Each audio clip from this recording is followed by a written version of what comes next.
সম্মানিত দর্শক, আজকে আছি বৌদ্ধভূমিতে, আপনারা সাথেই থাকুন। এখানে মানুষজন আসছে ঈদ উপলক্ষে, অনেক অনেক মানুষের আড্ডা।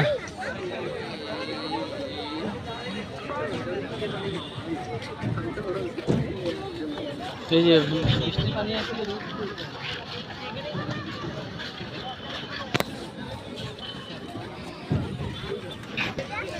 টুডে এখানে অনেক মানুষ সমাগম হয়েছে। দেখতেই পাচ্ছেন বৌদ্ধভূমি শ্রীমঙ্গল মৌলভীবাজার।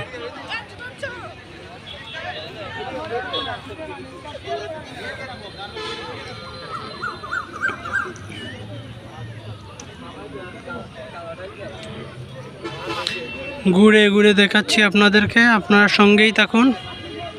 ইনশাআল্লাহ ভিডিও বেশি লম্বা হবে না, আনন্দ পাবেন। আসলে